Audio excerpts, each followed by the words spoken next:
League of Women Voters. The League is a not-for-profit volunteer political organization which neither supports nor opposes any candidate or any political party. The League encourages citizen participation in government, and it's open to anyone 16 years and older. We very much appreciate all the co-students that have joined us this evening. This forum is part of our voter education efforts to help voters make informed decisions at the upcoming elections. We hope that over the course of this program, you will learn more about the candidates and what they hope to do for our city. This evening, I want to welcome candidates for District 2 in the city of Cedar Rapids. We have Sophia Mahaffey and Scott Overland. Both are...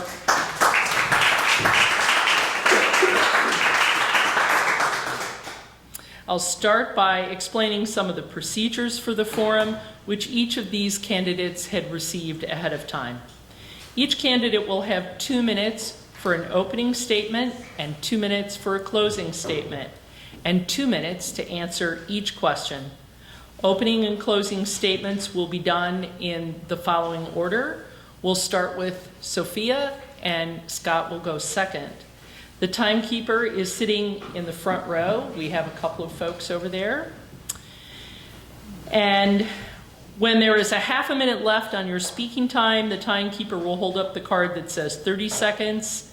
And at 15 seconds, the timekeeper will hold up a card that says 15 seconds. So please wrap up when you see the 15-second sign so that when we get to the stop sign, you are wrapped up. If you continue speaking after the stop sign, I will say thank you and we'll move on to the next speaker. I'll try to do better than some of the debates we've seen this year on TV. So candidates will confine their statements and responses to relevant issues and refrain from personal attacks. This forum is being recorded by Robin Cash of Neighborhood Network News and will be available to watch at the leagueofwomenvoters.org and at www.neighborhoodnetworknews.com website. So Pro Video is also live streaming this event at the Pro Video Productions Facebook page. Our league will also tweet the information and have the link to all of this on the league's Facebook page as well. I would ask that you all silence your cell phones. I always hate it when I get embarrassed when it's mine that goes off. So actually I should make sure that right now because, you know, it is actually on silent, but I've been known to miss that memo. We request that you treat all of the candidates fairly. And if at any time you cannot hear me or the candidates, please raise your hand and let us know. We'll do our best to adjust the microphones. Please remain quiet throughout the forum. We ask that there be no clapping, cheering, or calling out, with the exception that after their closing statements, we would invite you to clap for all the candidates if you wish. You are encouraged to submit questions for the candidates on the provided pieces of paper. Questions must be addressed to all candidates, must apply to all the issues or qualifications for their particular office. Raise your hand if you would like another piece of paper or have your question collected. This evening, just in order to be mindful, I will go through the questions when this forum is done because we have another one right after it. And if there are questions that were asked that pertain to the next forum, we'll actually use those again, thereby saving you the trouble of writing down more questions. We have a league panel up here that is going to review your questions for legibility, clarity, and applicability to all candidates. I'll read as many questions as time allows, sometimes combining similar questions, striving to cover a variety of topics. So we're going to start with the candidates. And Sophia, we'll start with you with your opening statement. Thank you. Can everybody hear me okay? Okay. My name is Sophia Mahaffey. I've lived here in Cedar Rapids for about 14 years. I arrived here with 2 small children, $37, and a Honda hatchback.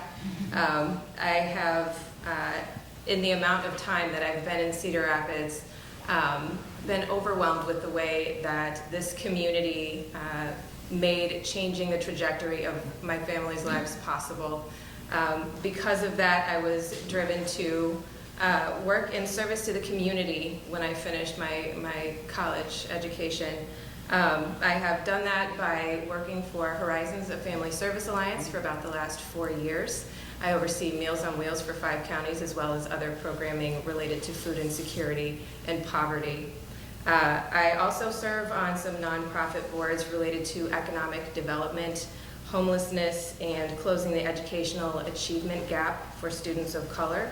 And I currently serve on the Linn School Board, which will wrap in November. Thank you very much for having me here. I want to say thank you to the League. I feel honored to be part of this and honored to be running for City Council. Thank you. Scott. Thank you for having the forum tonight. It's a pleasure to be here. Cedar Rapids is a great city to live, work, and play. I think everyone in this room probably thinks that. And the best thing about Cedar Rapids is the people. They care about their families, their neighbors, their neighborhoods, their schools, recreational activities, and so on. But most of all, they care about their town. This is what makes Cedar Rapids very special. In my brief time on City Council, I have seen this firsthand over and over again. In neighborhood meetings, groundbreakings, project dedications, community events, festivals, and many others. The best part of serving on the City Council is you get to learn more about the community than you would have ever hoped for. Cedar Rapids people answer the call and make their community better every day. The hard part about serving on the council is getting big things done. You must have an idea and you must have the ability to get people coordinated so that you can get things done on the City Council. There's no substitute for strong leadership that's persuasive, passionate, and persistent. I've always called that the 3 Ps, drilled that into my kids. But not every big idea comes to pass, but nothing worthwhile gets done without the 3 Ps and leadership to steward it along. I believe I have focused my time on council, on getting big things done, and I look forward to telling you more about that tonight. Thank you both. Tonight's first question is in relationship to diversity. How are you planning to support the growing diversity in Cedar Rapids? And there's also another question that particularly focuses on the Latin community in your district. Scott, would you take that first, please? Sure. I think one of the great things about Cedar Rapids is that over the last 100 years, really probably most of the history of Cedar Rapids, there have been groups of people that have come to make Cedar Rapids their home. I would use my wife as an example. She comes from a Lebanese background, and back in the late 19th century and early 20th century, the Lebanese peoples made Cedar Rapids their home, both Christian and Muslim. But more recently, we're seeing more and more diversity in our community. I think this Newville Market area is a good example of that. And I think it's extremely beneficial to our community.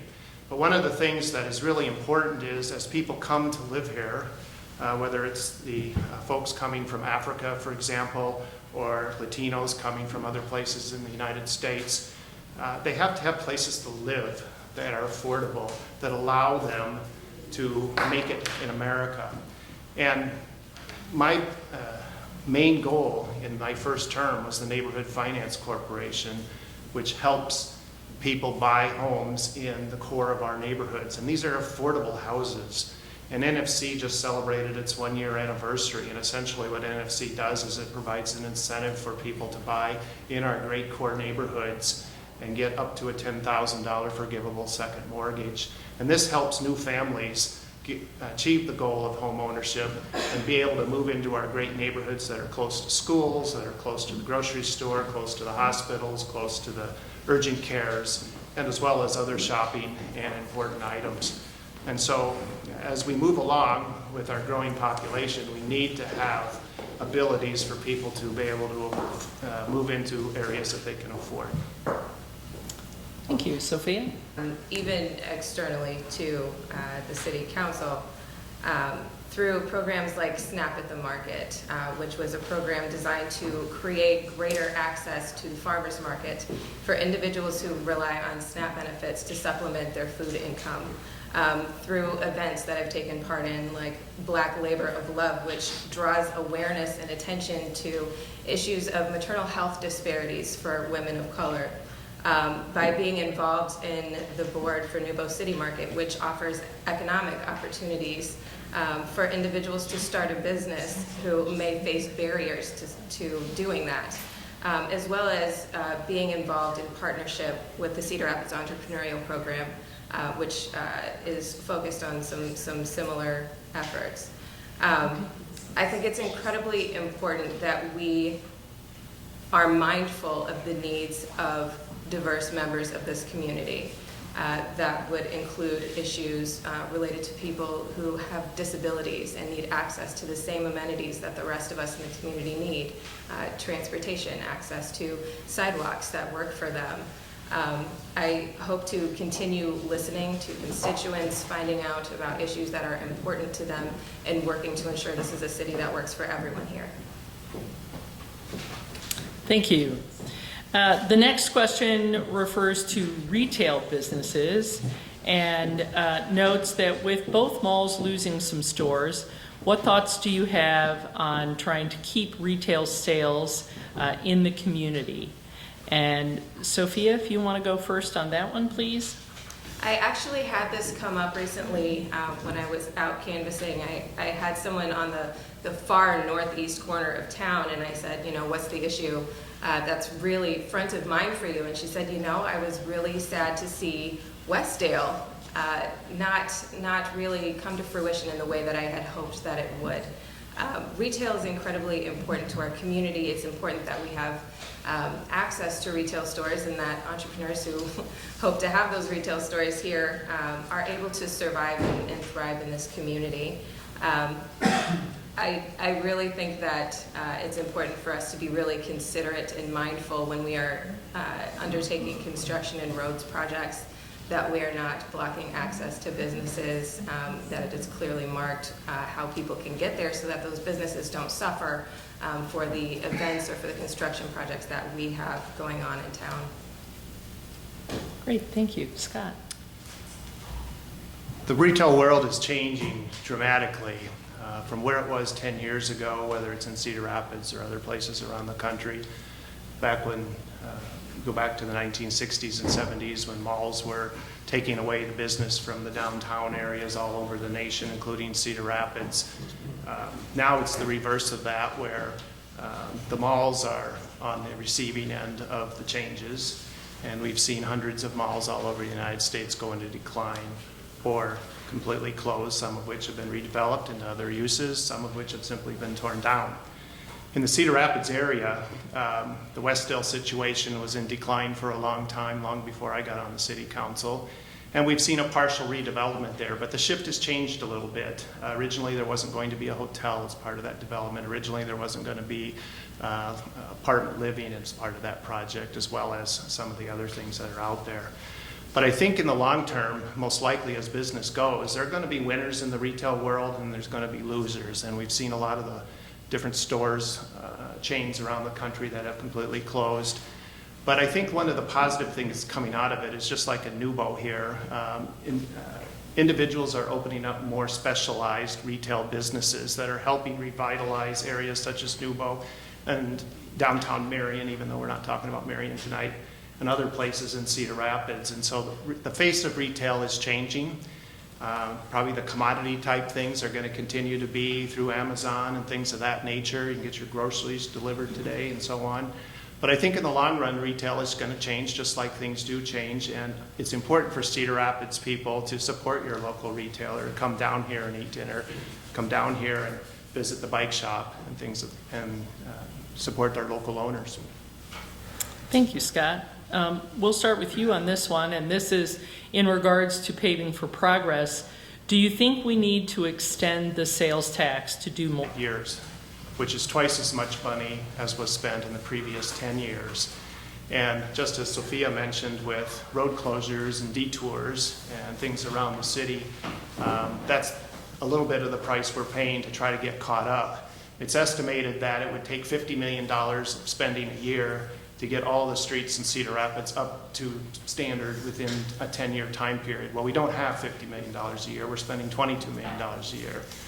And as a result of that, as we get towards the 2024 time period, when the tax will need to be renewed to continue this progress, and incidentally, it's a sales tax, so only about 60% of it is paid by people in Cedar Rapids. The rest are the people that are visiting Cedar Rapids.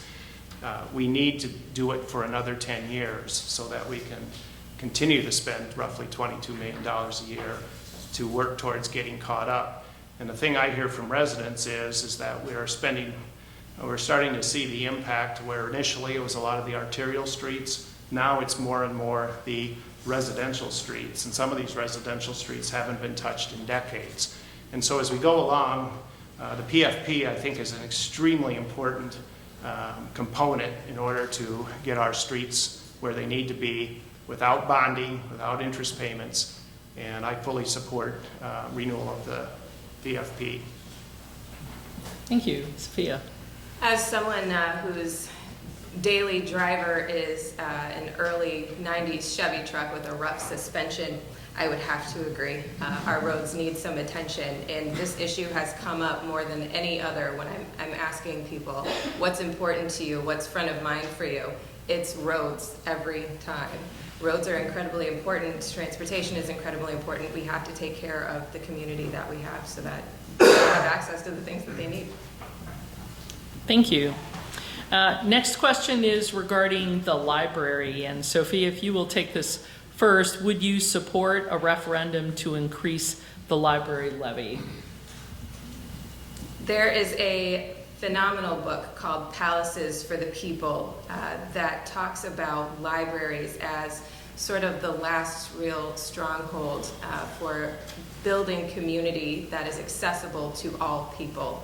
The library is an incredibly important place for everyone in our community, and I support funding the library fully.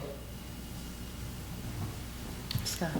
One of the cool things that's come out of the library in the last few years, several years ago when the levy expired and therefore they had no levy at all, the trustees and library board fully examined their entire situation and made some changes, and unfortunately one of those changes were closing on certain days on both branches. But I'm happy to report today is that the city of Cedar Rapids has gradually increased funding, and the changes made have resulted in long-term savings, and all of those hours have been restored. And I think the library is one of the most important assets we have in Cedar Rapids, because anybody can go there, it's free, and every time I go to the library, I go upstairs and I look at the computers, and they are always at least half utilized, and oftentimes I don't know that there's even one available.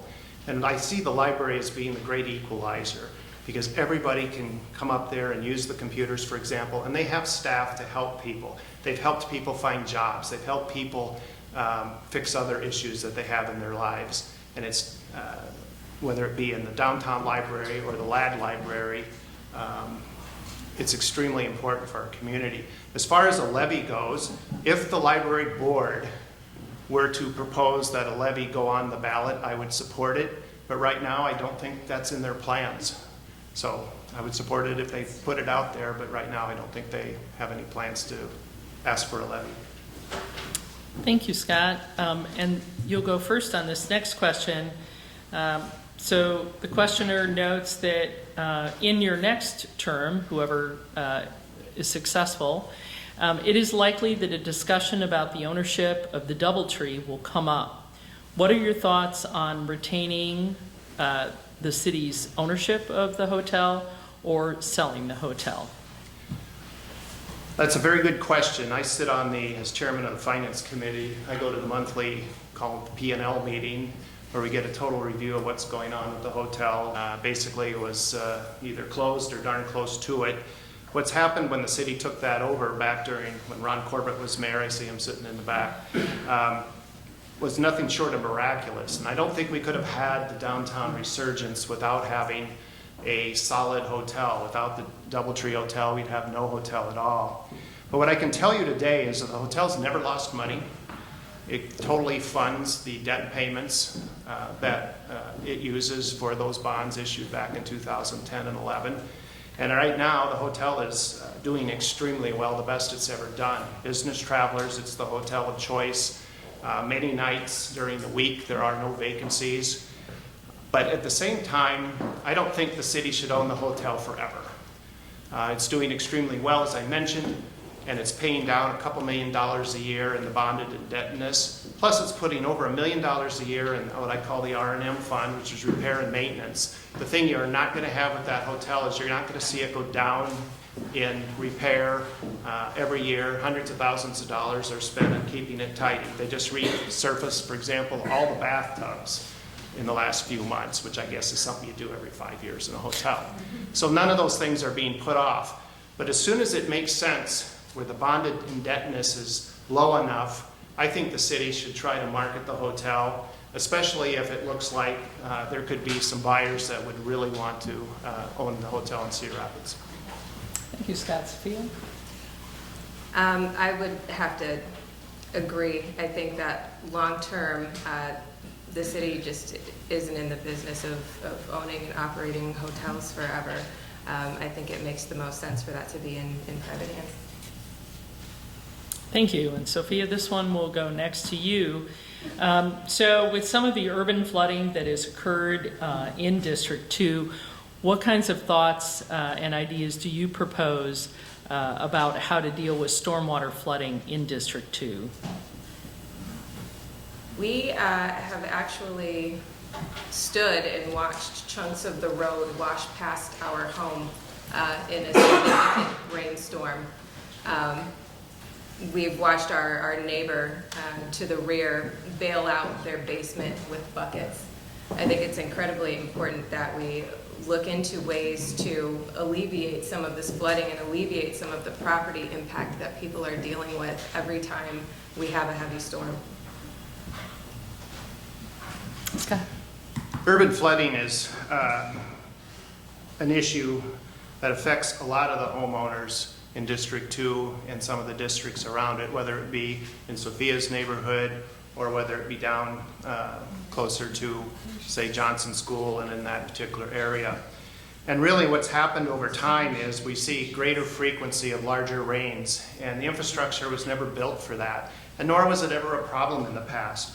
But the city of Cedar Rapids has taken a significant leadership position, and one of the goals when I asked to be elected 4 years ago was to create a stiff topsoil rule, so when developers are building new homes in Cedar Rapids, like out towards where Sophia lives, that they have to maintain either 4 inches of topsoil or 8 inches of compostable material. The state law was greatly weakened to where there were ways of getting around it, and I felt that was wrong because that topsoil absorbs rainwater. And the more rainwater you can keep on your residential site, the less that runs off, ultimately perhaps damages your neighbors or somebody downstream, and really in the long run it all ends up in the Cedar River untreated or whatever is in it. And so the topsoil rule, implemented nearly 4 years ago, is part of that component. In addition to that, things like bioswales. I put in bioswales at our home about 5 years ago in the back, and they're fun to watch when they fill up with water and then it gradually goes down.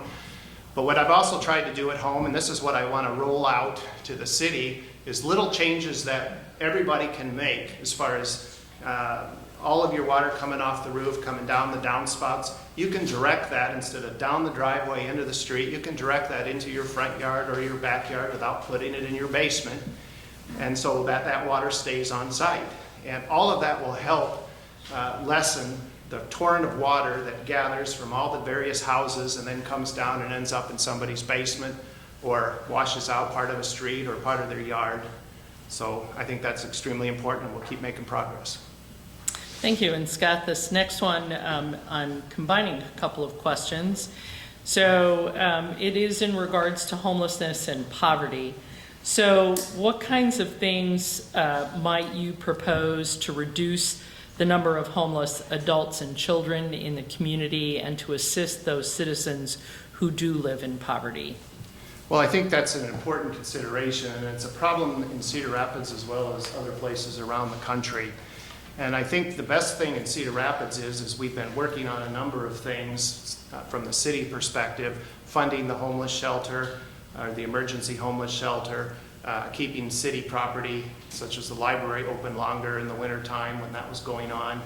But I think it's a very complex problem, and it takes a combination of a lot of entities, a lot of nonprofits such as the Willis Dady Center. I had the tour of that a few months ago when it opened up, looking at the way they have restructured that whole building, with also the Veterans Wing and things of that nature. I supported the Common Bond project on the west side that has 5 units for formerly homeless people that were on their way back to not being homeless. But I think it's extremely important that all of the resources that are in the community that know more about it than the city of Cedar Rapids. The city is always happy to partner with any group to work on a hard problem. And I don't think there's any one thing one can do, but Councilman Todd with the Ambassador Program down in Green Square has helped significantly, and with the folks that have been down there, keeping in touch and seeing where resources can be had to help people that are in that situation. Great, thank you. Sophia? As someone who experienced poverty somewhere else, and then arrived in Cedar Rapids not really knowing what to expect, I was really overwhelmed by what was available for our family in this community. Things like Boys and Girls Club, things like splash pads. There weren't splash pads where I lived previously when I lived there. The idea that there were free movies. My kids had a place to go and be entertained and feel like everyone else. It really helped them it helped to alleviate some of the stigma around poverty, and it helped to eliminate some of the differences that you feel when you don't have access to some of the same things that all of the other kids do at your school, or all of the other kids do that you know. Willis Dady does incredible work. It's very exciting that they have their new building ribbon cutting coming, or has just happened, one of the two. Horizons has partnered to help provide rides to the shelter in the wintertime, so that people without transportation can get there. I've been part of the board of Family Promise, which does incredible work to keep transient families together, so that you don't have to divide the mother from the father and decide, the children are going with the mother as well. Waypoint does great work. The community resources here do a really great job. And I think that the city does a great job of supporting that work as well. Scott? Yep, you got that one. Sorry, I'm out of order here. So if you want to take this next one, talk a little bit about the 3 issues that you would like to address during your term if you are elected, your top 3 issues. The top 3 issues for me here in Cedar Rapids are food insecurity, public health, and senior issues. These are things that I work in every day, things that I see every day. In terms of public health, I think about things like the built environment. Where do we provide opportunities for people to be active? Where do we provide opportunities for people to access food, or to access locations to grow food? In terms of senior issues, I think about adequate housing and affordable housing. These are the issues that are really important to me, because like I said, I work in this every day. I see the environment that people are trying to overcome some of these obstacles to stability and to success. And I think that there is a lot of opportunity there for us to help raise everyone. Thank you, Scott. In another 4 years, there's a number of things that I think are important to me, in addition to things that I won't mention here. But The Neighborhood Finance Corporation is just getting started, and they need to make sure that it gains a solid foothold in Cedar Rapids. And we see in our core neighborhoods, NFC playing its part in keeping those neighborhoods stable and providing a gateway for new families to move into those neighborhoods. The other thing that I've worked on and will continue to work on is we have a shortage of affordable housing in Cedar Rapids, and we're not alone, but we definitely have a shortage. We have a lot of people that are rent burdened. I just cut the ribbon on a new project down off of C Street Southwest, 36 units, majority of them affordable in that category. And took the tour, lovely places. I mean, they're really nice. And it's a solid building, underground parking. We need more and more and more of those projects. The Common Bond project over on the west side a couple of years ago was the same way. Just an incredible project.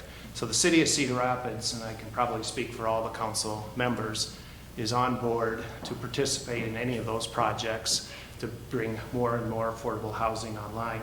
The other thing we really have to focus on and continue to focus on are streets and infrastructure. I hear about it virtually every week. I'm meeting a person tomorrow, in fact, to talk about a street. We can't lay off of that, and if we can find additional money somehow to put into streets, we need to do it. And the last thing I just talked about a little bit more is I really want to take on to an even greater extent the urban flooding problem, because I think it's something in Cedar Rapids and other places. It's not going away. It's going to be bad. It's going to continue to cause issues, and we need to do whatever we can to try to really work on that problem. Thank you. Scott, the next questioner notes that sometimes driving with the bicycle lanes can be confusing, and they wonder if there is something that might be done to help it be less confusing. I would agree with that. More than once I've figured out that I wasn't doing something right that way. I think to some degree it's been a little bit of a learning process with the bike lanes. And when you try to put in bike lanes in an already built environment that's been here for a long time, it's a whole different story than if you're putting in bike lanes in a brand new street in a brand new neighborhood. And so there's a lot of different techniques that Cedar Rapids has been trying. But I think the thing that we need to keep in mind is we have a goal of having a walkable, bikeable community. The whole bike movement really is turning into an economic development movement, as you watch on the weekends, especially the hundreds and hundreds of bikers that are going around. But I think the city is very open to making adjustments to certain bike travel lanes and things of that nature. But the city shouldn't move away from continuing the progress of making this a bikeable community. And I think some of it, to a certain degree, is just kind of learning. I say that to myself every now and then, and maybe I only need to hear it 6 times, and then I finally learn I shouldn't do it that way. But it's important to kind of be cognizant of it, and it's also important that the bikers follow the traffic laws. Nothing irritates me more is when a biker races through a stop sign as if it didn't exist. And I asked the police chief a little while ago, I said, do we write tickets for bikers that run lights? And he says, yes, we do. And we have been writing some tickets, so I think that's important. Because the bikers also need to follow the laws, and I make sure I stop every time when there's a stop sign or a stop light, part of it for my own preservation. But as time goes by, I think the whole biking or bikeability in Cedar Rapids is going to become very common, and we're going to be used to how the bike lanes function. Much like the bike lanes changed a lot of the patterns of driving here, I think a little bit about the Med Quarter. There were one-way streets that I grew very accustomed to in my time here. I'm tragically nearsighted, so I don't spend a lot of time reading. I can't read the street signs, so I just expect things to stay the way that they were so that I feel very comfortable in going where I need to go. So the Med Quarter really threw me too.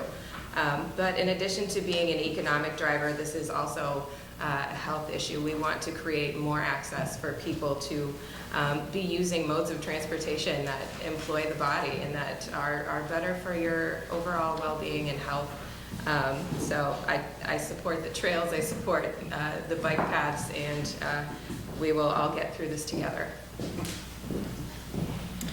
Sophia, I'll let you take this next one first. So I'm going to start it by noting, do you support cities having control of issues versus state control, since there have been occasions when the state legislature has indeed chosen to take local control away from local governments? Because another individual noted, would you be in support of the minimum wage being raised? And since that's not something that's allowed to local governments anymore, you might want to comment on that. Okay. So a few years ago, I was part of the minimum wage task force that was put together by the county. I was also part of a group called Living Wage, Linn County, that worked to raise the minimum wage. And when that was successful, we were elated. Living on minimum wage is something that has been misconstrued as something that only teenagers are making the minimum wage, or all of these other things that people think about that are just not accurate. And I think it's incredibly important for individuals to be able to make a living wage. If you are working 40 hours a week, you shouldn't be not able to cover the light bill and your food for the month. You shouldn't be struggling to take care of your children and survive. So I support raising the minimum wage.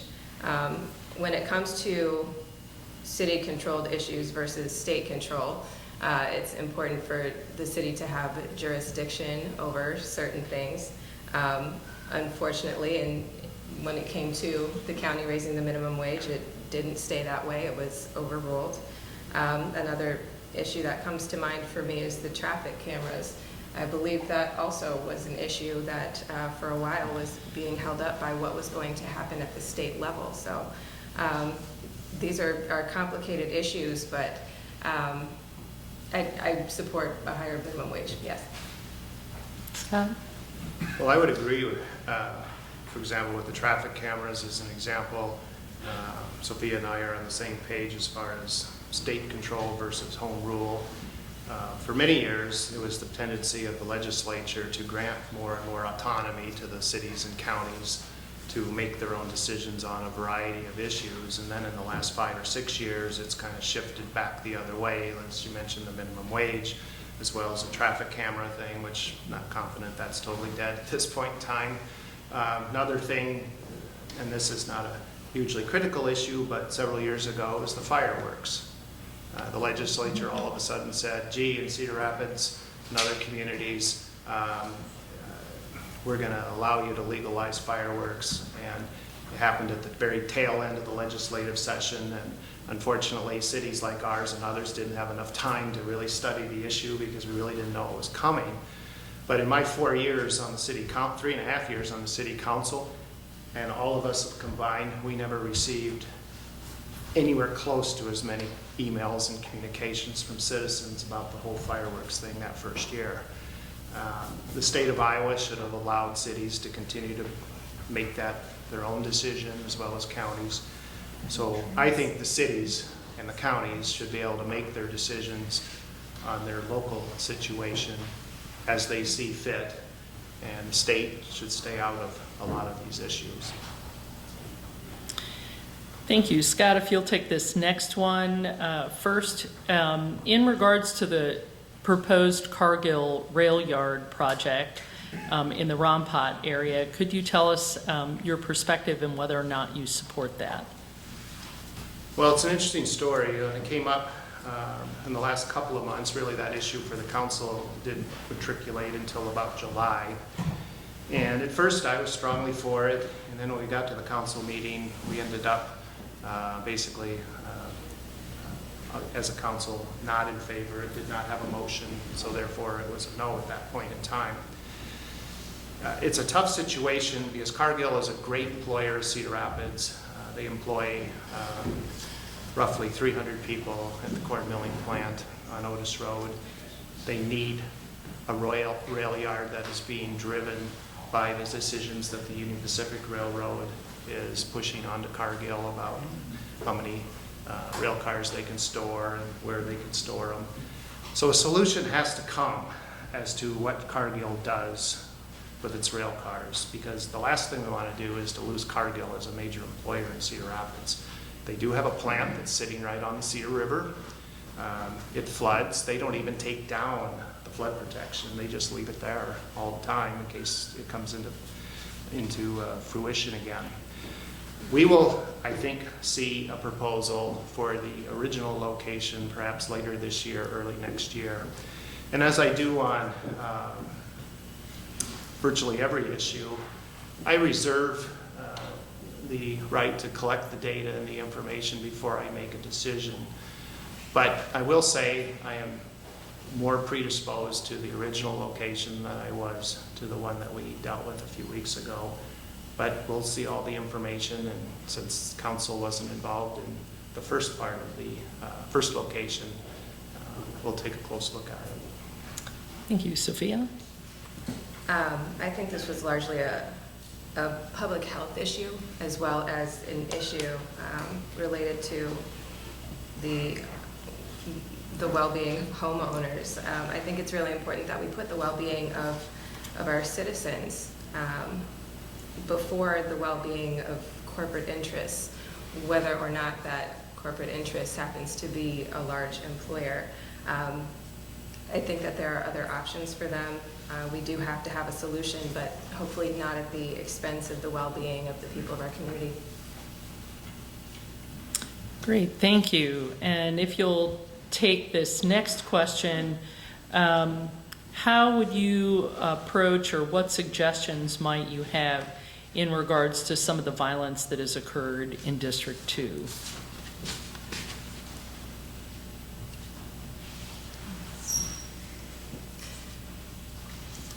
So I think that the SET task force put together some good recommendations for this community. The work that was done there has really just begun. During the summer, they started the first round of grants dedicated to working toward a safe, equitable, and thriving community. We actually partnered on one of those to help provide meals to some young students who were engaged in one of those programs.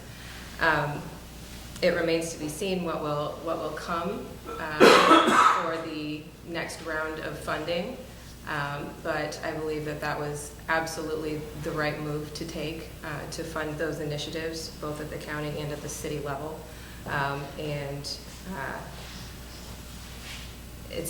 This safety issue is a really tricky issue.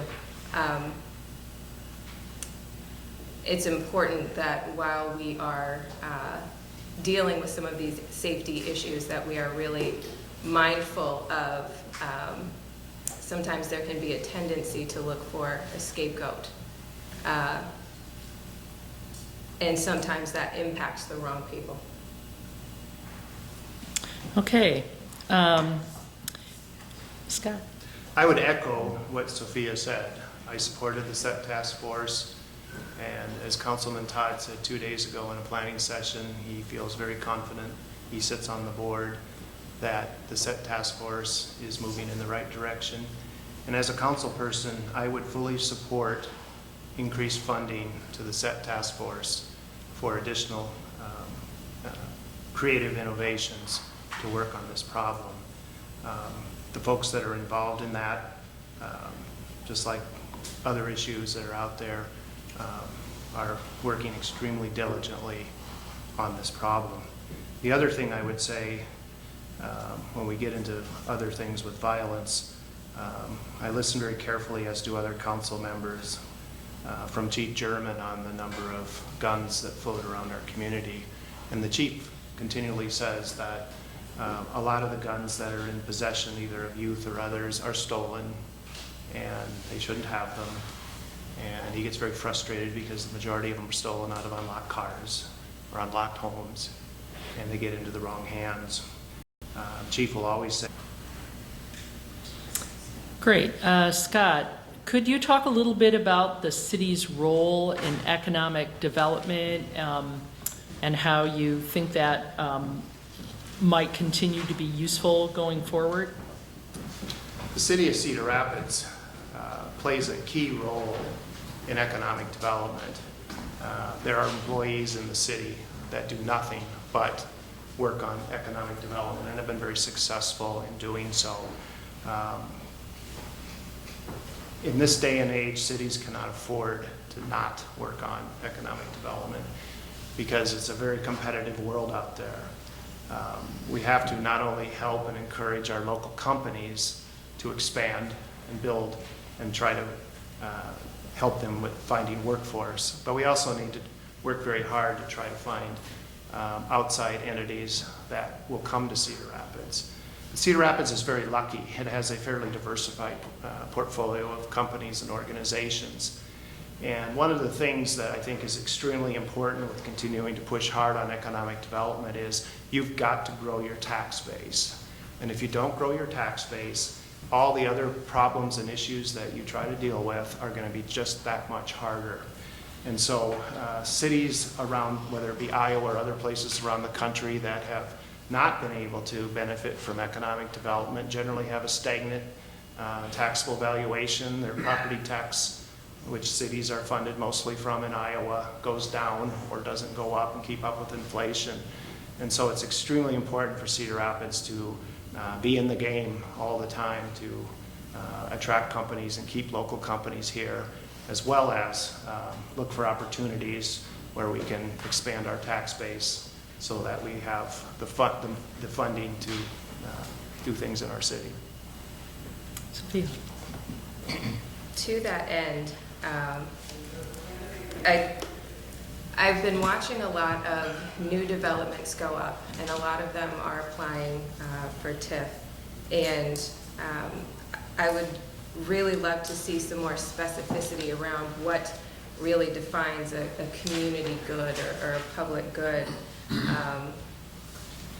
As you stated, we have a huge need for more affordable housing, and we keep seeing more and more of these high-end housing developments taking shape across our skyline.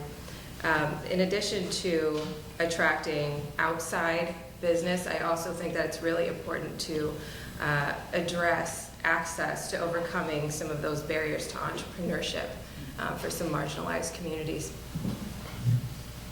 Thank you. And Sophia, this next one, the questioner is interested in things that might be done to promote more open, accessible, and transparent decisions for the city of Cedar Rapids.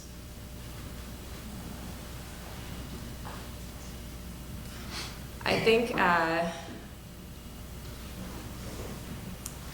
can't say what this question is speaking to, but I think one thing that comes to mind for me when I hear the word transparency is I really feel like after the New Boa Ball Festival took place, there were a lot of people sort of scratching their heads and trying to figure out what had happened, why our local businesses and our vendors weren't going to be paid.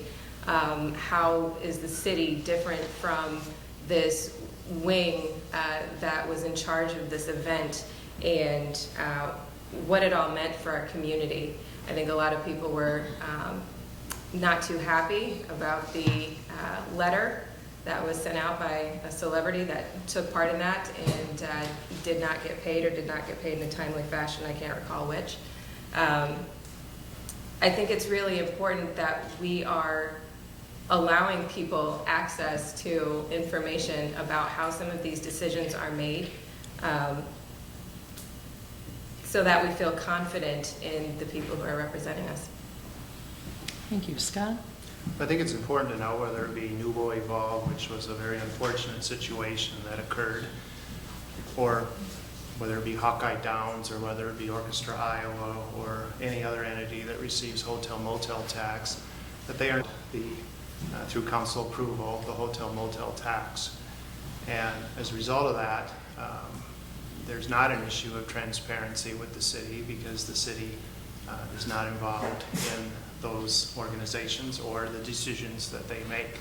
And I would be remiss if I didn't say that in the long run, there will probably be other entities that may receive hotel motel tax or some other form of public money that might need to be reorganized, such as the entity that in the building that we're sitting in right now. But it's important to note that the city of Cedar Rapids is not involved in the operation of these businesses, and therefore it's not an issue of transparency. Great. I'm going to do a quick perusal here.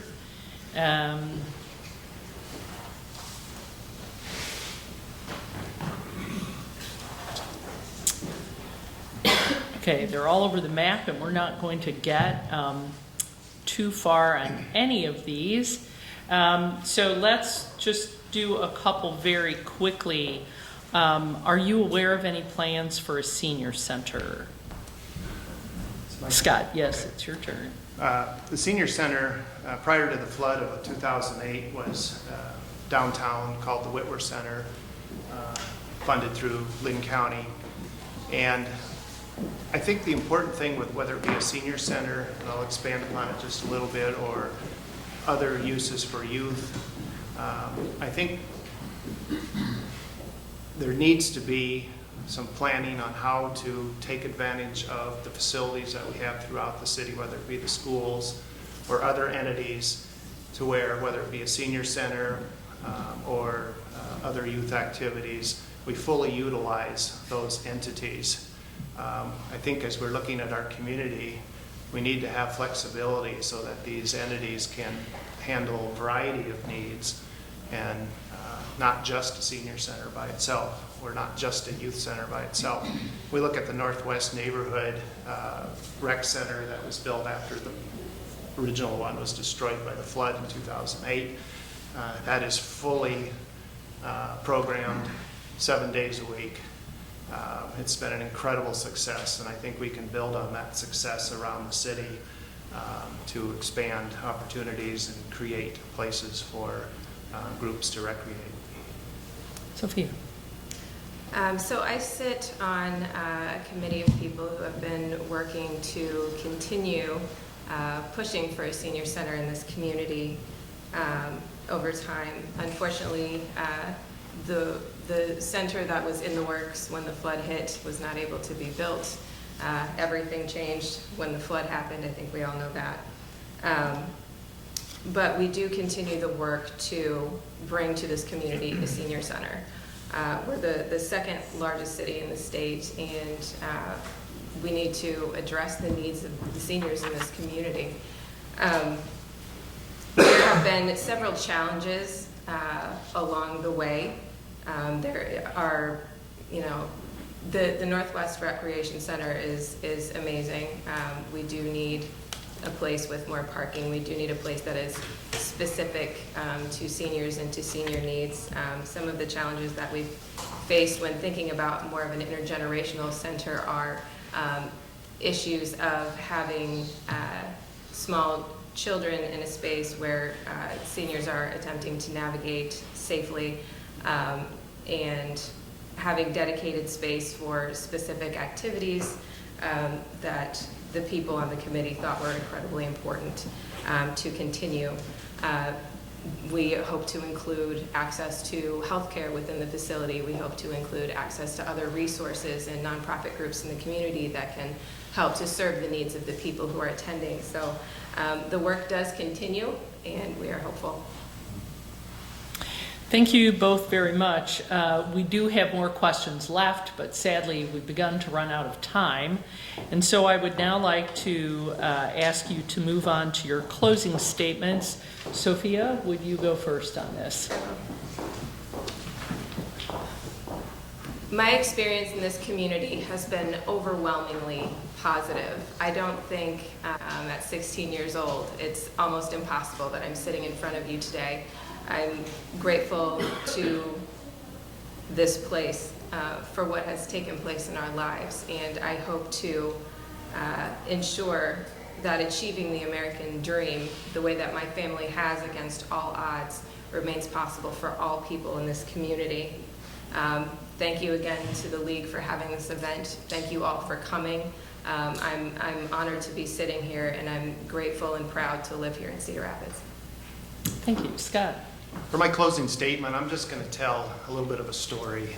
I'd mentioned earlier during the session about creation of the Neighborhood Finance Corporation, and that was really the main reason I ran.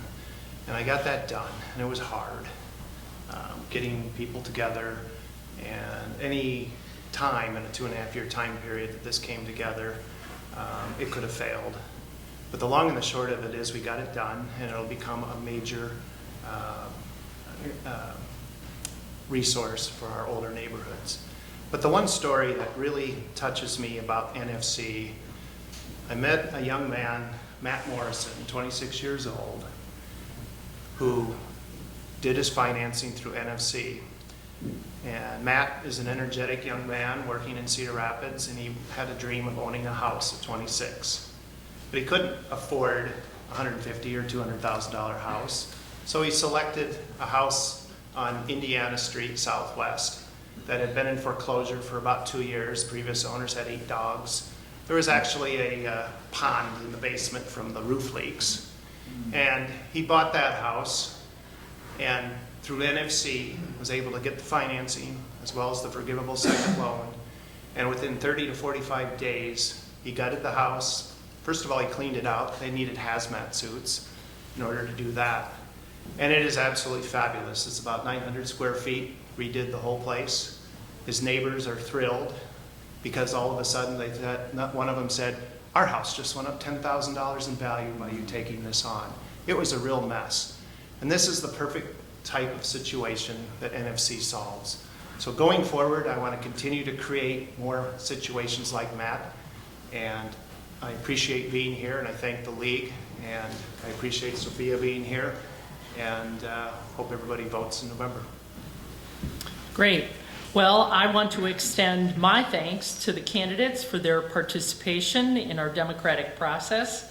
I'd also like to thank you for taking your time this evening and coming out and asking questions. I'd like to thank Legion Arts and CSPS for our use of their space.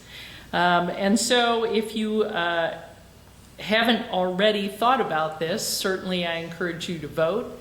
Absentee ballots are available soon.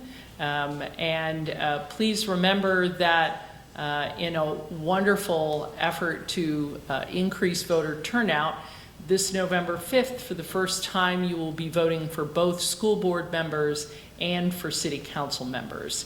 So please join me in thanking both of our candidates.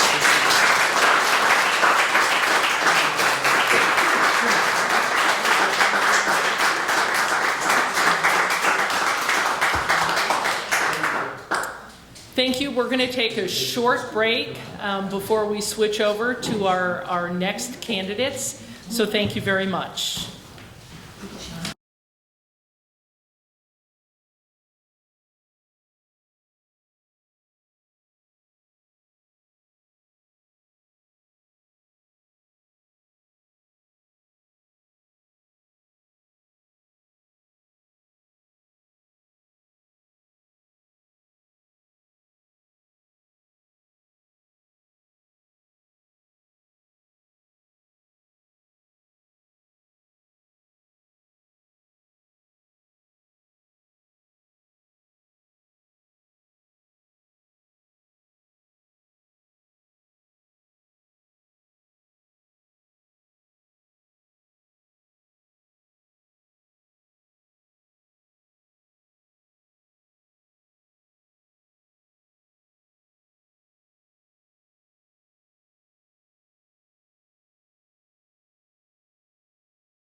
Mayor, would you like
Well, it's 7:15.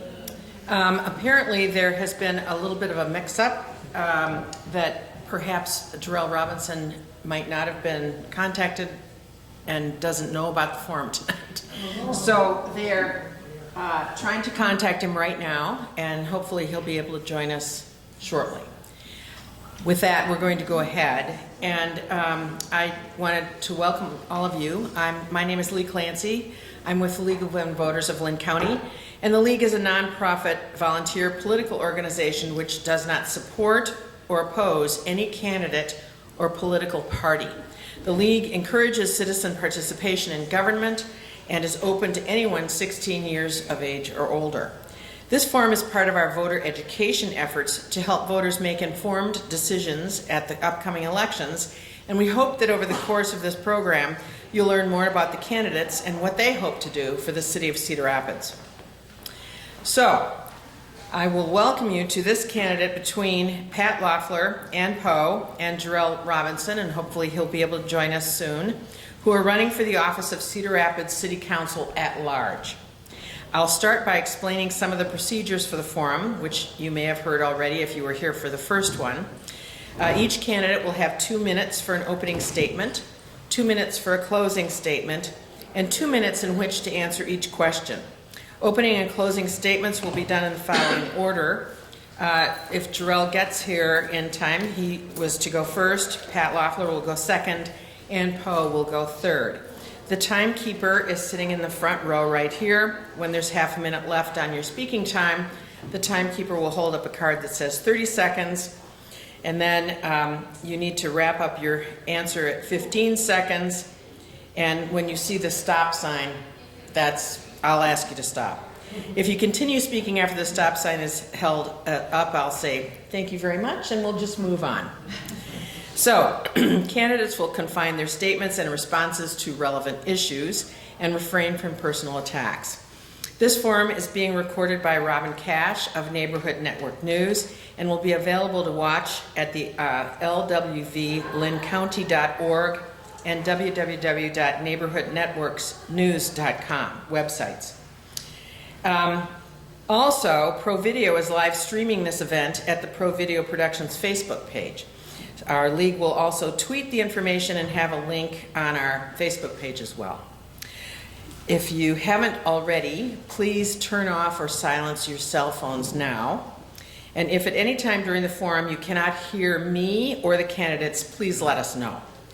We request that you treat all candidates fairly. Please remain quiet throughout the forum. No clapping, cheering, or calling out, with the exception that after their closing statements, you may clap for all the candidates if you wish. You're encouraged to submit questions for the candidates on the yellow pieces of paper that look like this. And must be addressed to all candidates and must apply to issues or qualifications for their particular office. Raise your hand if you'd like another piece of paper or to have your question collected. A league panel, right down here, will review the questions for legibility, clarity, and applicability to all candidates. If I can't read it, I can't ask it. I will read as many questions as time allows, sometimes combining similar questions in an effort to cover a variety of topics. So we will start the candidates forum with the opening statements, and because he is not here, Pat, it defaults to you. So Mr. Loeffler, please, you have 2 minutes for your opening statement. I would like to thank the League of Women Voters first for having this forum for us, and thanks everybody for being here. My name is Patrick Loeffler. I'm a lifelong West Side Cedar Rapids resident, born in 1966, 53 years old, 3 children, 3 grandkids. I'm currently the business manager for the Carpenters Union here in Cedar Rapids. I'm also the president of the Cedar Rapids and Iowa City Building Trades. I wear about 5 or 6 other hats. I put myself out there in the community. I'm also the chairman of the Master Facilities Oversight Planning Committee for the Cedar Rapids School Board. I work with the city quite a bit, work with Ann, the Linn County Supervisors also. Cedar Rapids is a very important place to myself. My family's here. My mom, 90 years old next month, having a party for her. Roots go deep here in Cedar Rapids for myself. My heart stopped 12 times, 12 different times, 18 seconds the longest pause. And it really made me reflect on a lot of things that I've done in my life and what I haven't done yet. Having grandkids in the Cedar Rapids school system, that's very important to me. I want to make sure they have every opportunity to get the education that they need to move on and be successful in life. I can't say enough about Cedar Rapids itself. I've benefited tremendously being the business manager for the Carpenters Union. I love my job. I love opening doors for people. And that's what it is about the city too. You can't make people walk through those doors, but if they do, it's a great feeling of success, helping a person better their life. I feel that with my negotiating skills and representation for the Carpenters Union and the building trades, I bring a great skill set to the table for negotiating, for bringing people to the table and getting the job finished and completed. So, thank you. Thank you very much. Ms. Poe? Thank you very much, Madam Mayor, and also thank you to the League of Women Voters for having us tonight, and certainly for all of you for taking time to join us tonight on a Thursday, a beautiful Thursday night. I'd like to thank my family and friends who have come out tonight and been here to support us in this endeavor of running for City Council at large. Born and raised in Cedar Rapids, along the Red Cedar River. My family home of over 80 years was flood impacted in 2008. I've worked in numerous jobs across this city. I was the dedication week coordinator when we brought Presidents Clinton, Havel, and Kavach to our National Museum. I was the executive director of the Nubo City Market when we got that up and running, with one of the purposes of that facility to be an opportunity for people who were food insecure to have a place that sat right in the middle of a food desert. And so bringing people in to get good, healthy, fresh food, but also served as an entrepreneurial center so people could come in, they could learn their trade, and then go out into the community. I am thrilled to be here tonight. Being on City Council is my passion. I love Cedar Rapids. My family, as I said, I have 3 children, grown children that are here, 2 of which have moved back from other locations around the country to be here. My oldest daughter has 4 children who live just gratefully a block and a half or so away from me. And this is a community of family. We know each other, we trust each other, we support each other, and we're here to help each other. With that, I'm also very, very grateful for the opportunity to serve over the last 8 years as your at-large City Councilwoman. Thank you very much. Thank you. So that brings us to the question and answer portion of our forum, and we will trade back and forth who gets to answer first and who goes second. So, Ms. Poe, you will be answering the first question first. And I'd like to delve a little bit deeper into why it is that you think you are the best qualified. Why should we vote for you specifically? You've said some nice things about, living in Cedar Rapids, but tell us a little bit about your skills, what sorts of things you bring to this job. What I bring to this job is 8 years of experience. During that time, I've sat on the infrastructure, I've been appointed to the infrastructure committee for the city council. I was chairwoman of the flood control committee, flood recovery committee. I'm currently and have served over the last 5 years as the chairwoman of the development committee. I have a full understanding of having been on council for 8 years, of some of the issues and some of the challenges that we face in Cedar Rapids. And having that understanding and that experience, I think, brings a lot to the table. So for me, it's a strong understanding of the community, of our needs and the issues that face us. But in addition to that, it's the experience. I bring a lot of experience to the table, and I certainly am ready to serve again and feel like we still have a lot of work to do. Okay, just note that you didn't take up your 2 minutes. That's perfectly fine that you don't, and we'll just keep going. Mr. Loeffler. Yeah, so I myself feel that my skill set that I bring to the table is quite a wide variety of different things. Being in the union, negotiating for my members, I take that very personally because I represent them. Their issues are my issues. It doesn't matter if they're Republican, if they're Democrat, if they're independent, they're right wing, left wing, it doesn't matter. Their issues are my issues. And that's the way I feel about the city of Cedar Rapids. I'm good at negotiating, bringing people to the table, talking about issues, talking them through, finding out what the true issues are down deep, why we can't get over the impasses that we have. So I've been in the Carpenters Union for 20 years now, being a business owner, small business owner too. I'm about small business, local, buy local, build local in Cedar Rapids. That's very important to me. Ann talked about the flood. I was escorted out by the National Guard back in 2008. That was the worst feeling I've ever had in my life. I want to make sure that this city gets the flood control finished up on the east side and the west side. Thank you. Okay, Mr. Loeffler, you'll go first this time. And just following up on the issue of flood control, obviously it's a huge priority for the community. Where are we in the process, and what do you anticipate doing to help with that process? Well, it sounds like some monies are still being held up a little bit. We haven't had the opportunity, and the city actually has progress down on the west side, southwest side, that is personally feel is going to be, being in the construction industry, I feel that it's going to help Cedar Rapids in the southwest side tremendously. There's still more that needs to be done.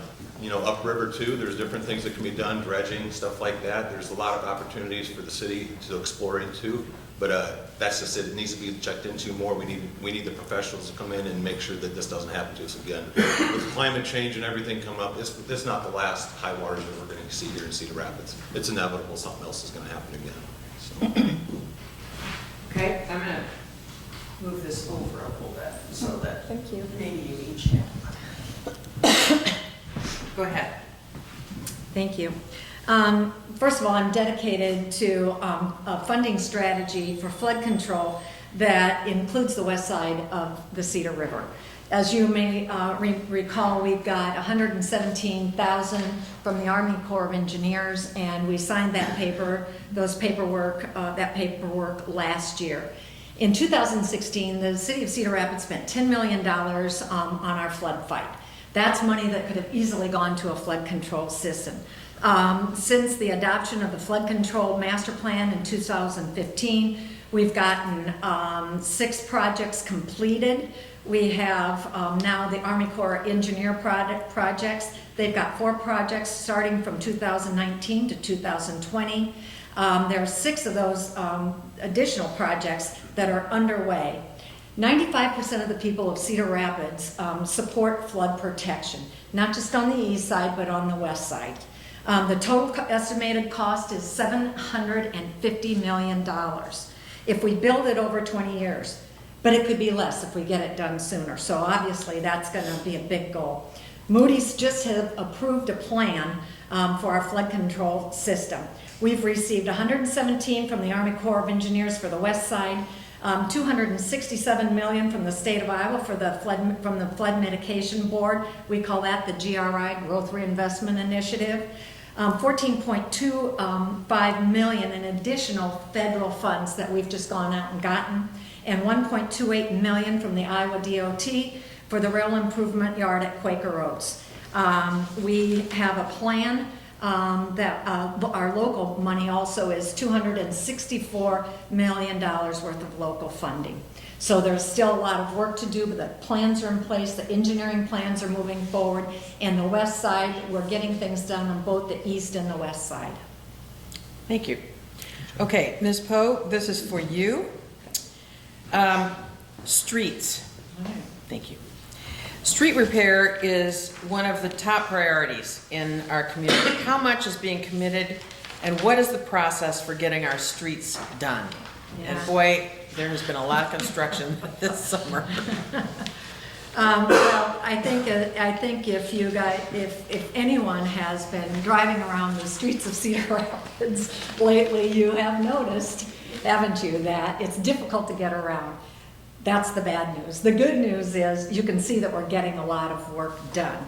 And so we, under Paving for Progress, in fiscal year 2020, we have budgeted $19.2 million for our streets. The Iowa Department of Transportation and Iowa State University Institute for Transportation has provided the city with the expertise needed and the technology to analyze the condition of every one of our streets. And as we've gotten some of those arterial streets done, we're starting now to move into our neighborhood streets. But there's a process. And I know that, you know, we've got years of road work repair to do. We're not going to get it done in 10.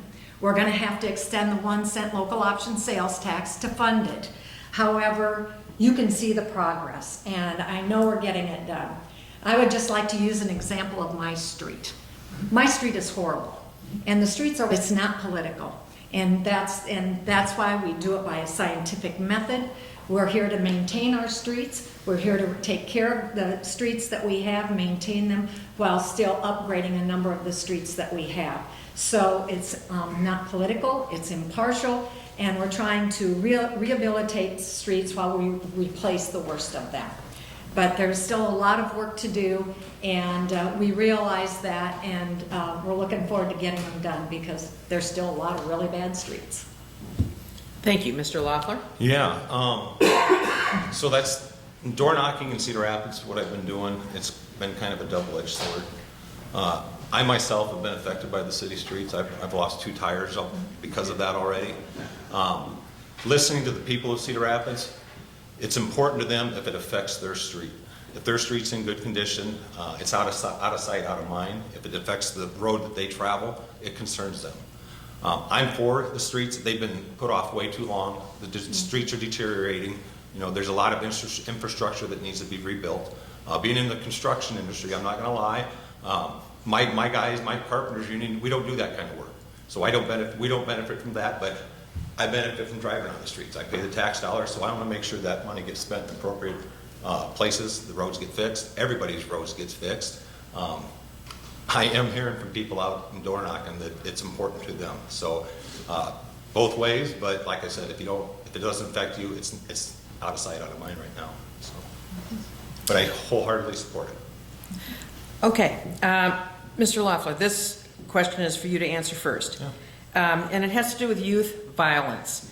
What is being done, and what would you suggest doing to curb youth violence? Yeah, in Cedar Rapids, everybody sees and hears lately in the media, social media, news, paper, a lot more shootings in the area. My daughter, where she used to live over off A Avenue Northwest, there was a shooting, one of the most recent ones not too long ago out there. So having kids and grandkids that live in the neighborhoods, it's very, very important to me. I've been thinking a lot about it. I live over by Leonardo Southwest side. I think the neighborhood associations aren't as strong as they could be. These kids don't have a lot to do in the afternoons and the evenings after school, so they congregate and they hang out. It's all sections of this, the city. Seeing it firsthand when I volunteered for the Sweet Corn Festival up there, this last year, the past few years, it's these kids don't have anywhere to hang out, so it creates an issue for them. So we need to find something positive. If it's after school programs, I know one thing like the Carpenter's doing, we have programs, kids builds and stuff like that. We're opening up our doors to bring them in to get tools and hammers in their hands when they're younger ages, so we get them interact with things, get them participate in things, get their minds, in the right places. So. Ms. Pope? Well, yeah, violence and shootings and shots fired obviously is a concern to everyone within our community. It's a complex issue, and it's not going to be solved just by the mayor or the city council, the police chief or his officers. It's a community problem, and it requires open and honest dialogue between parents, neighbors, school administrators, teachers, the church, community leaders, elected officials, our union brothers and sisters from all quadrants of the city.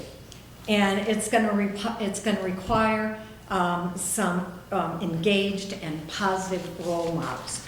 Some of what we're currently doing, I support and did support the $100,000 that went to creating the safe and equitable and thriving communities. That's a set task force. I would support increased funding to that organization.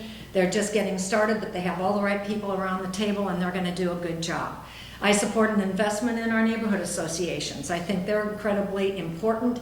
They have monthly meetings. We provide them with crime statistics, and if they see something, they say something. I support extended hours and personnel at both the downtown and the LAD libraries. That provides access to people and brings people in and gets them off the streets and puts them in a place where they can be together. We have hired 15 new police officers that are going to graduate tomorrow, 10 of which are going to be part of the PCAT system. That is the Neighborhood Community Action Team. And there's a lot more I could say about that, but there's a lot of work to do. Okay, thank you. And Ms. Poe, this question is for you. It has to do with bringing more employers to Cedar Rapids. As a council member, how would you try to recruit an employer or business with good paying jobs to Cedar Rapids to purchase and or develop the old casino site still standing vacant so that we can get tax income from that property and also avoid more tax incremental financing? Our schools reflect lots of poverty level incomes in our population, so good paying jobs are important. Right, well, there are, first of all, I sit on the task force for the First on First committee that is looking for a development in that area. And in terms of tax increment financing, well, that's kind of a different question, but sincerely, the issues with I'm sorry. The casino site? The casino site, and we need to make sure that we are providing, I'm sorry, I've just kind of lost my place. You mentioned something else though, Mayor, that I wanted to, you said tax increment financing, but you also said something else. Well, just as a council member, how would you try to recruit good paying jobs? Right. And to that site. To that site. Well, we have currently, there is a hub, the Economic Alliance has a hub, a program where they're recruiting people in from other areas around the Midwest to come to Cedar Rapids to work. I support that program. I support all kinds of programs with partners out there, whether it's the Economic Development Center, whether it's the Small Business Development Center, those organizations that are working to increase good paying jobs. And I also support our unions who are also doing apprentice training, and we're training people for the jobs that exist now. And that location certainly, if it had some retail or if it had some construction jobs that would support it either in the short term or in the long term, putting something at that casino site that is going to drive people into our community. You can see it coming off of I-380. I think that's extremely important to, again, our community. Thank you. Mr. Loeffler. Well, that's a good question to ask. My job right now as a business manager for the Carpenters Union, president of the building trades, I do a lot of recruiting when it comes to businesses. When somebody like the city council gets, people reach out, corporations or entities reach out to the city when they're talking about developing. I also hear about that from the different entities. We do a lot of sales work for the city as it is right now. We don't put it out there in the paper or, work with the city council directly ourselves, but we are always looking for businesses that can bring into Cedar Rapids.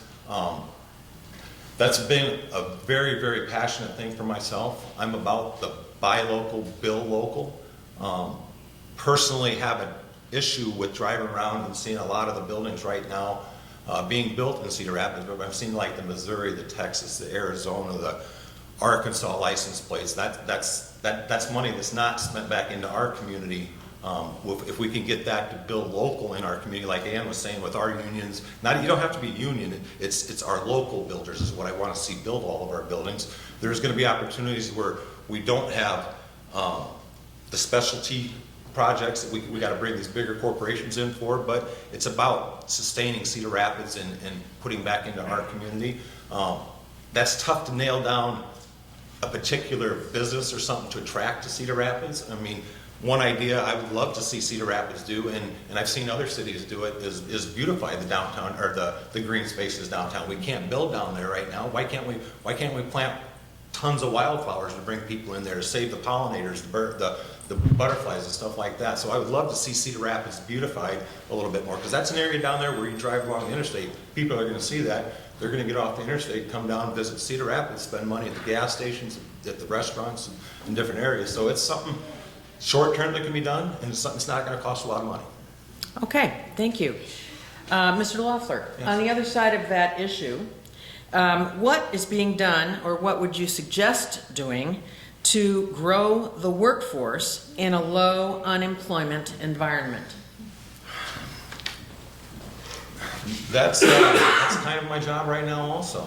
I'm always constantly recruiting younger people, older people, people with experience, people without experience in the Cedar Rapids area. I love to better people's lives. It's a matter of finding the right opportunity for that person. I mean, it's not just a job people need to look for. We need to look for careers for these people. It's tough, and that's why I wholeheartedly embrace the apprenticeships in Cedar Rapids, because that doesn't cost anybody anything whatsoever. They actually get paid to go to school, and they learn, they get that knowledge and they get that expertise. So there's a lot of opportunities, and the trades themselves are getting into the high schools again. We're getting back in, like I mentioned before, a Kids Build program where we're getting the kids in our apprenticeships and letting them know what a hammer feels like in their hands, and build a birdhouse or build a bug trap or something along that line. So it's a matter of getting back into the schools. We don't have that industrial arts in the schools anymore, so we got to spark that education for them kids, get them curious about working with their hands. Okay, Ms. Poe. Yeah, well, as I said, there are organizations, whether it's the Economic Alliance with its HUB program, actively recruiting new people into our community, whether it's training young entrepreneurs with, through EDC or through the Small Business Development Corporation or Nubo Co. I think it's not going to be just one solution. At the city, we have an economic development department now. And our economic development department has put together a strategic plan. And that really outlines the way we work with the community and those organizations overall.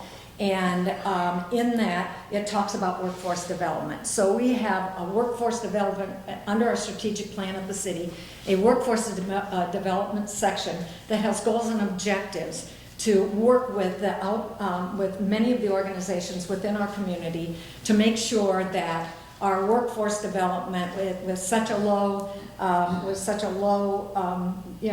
enough workers. We need to, again, train the workers for the jobs, and like our union apprenticeship program, continue working with those organizations that do provide training for the jobs that are available today.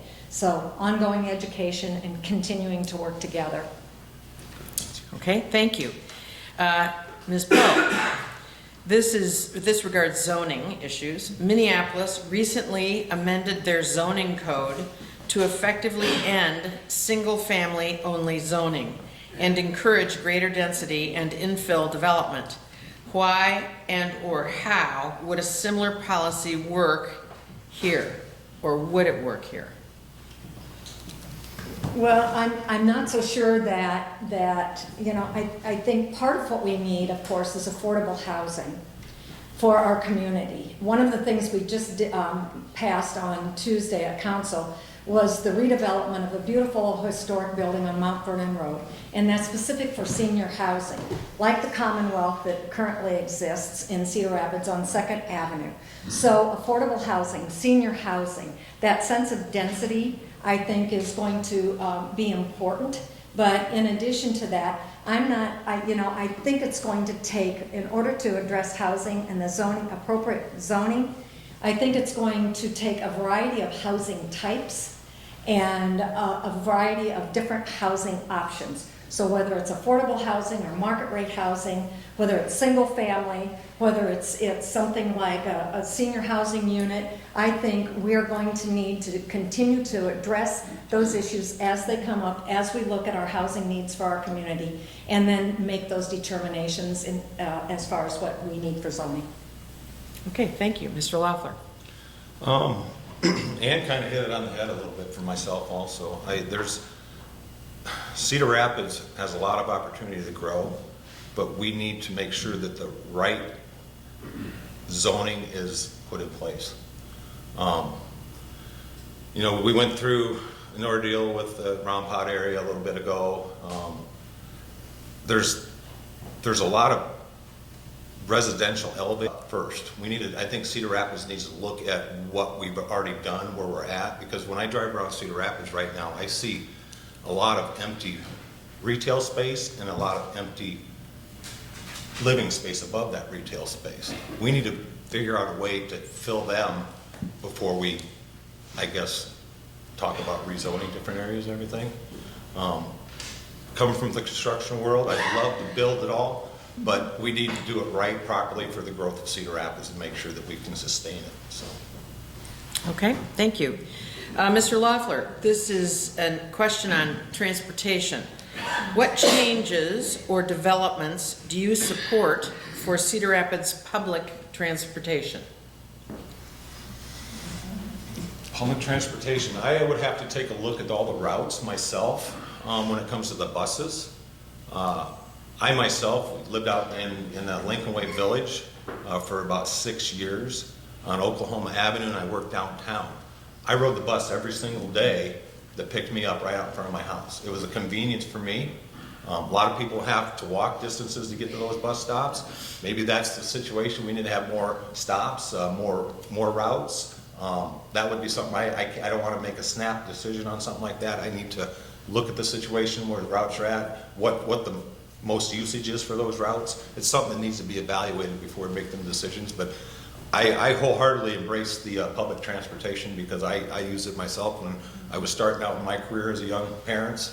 My wife drove the car, I rode the bus. We had kids, so we had to do what we had to do.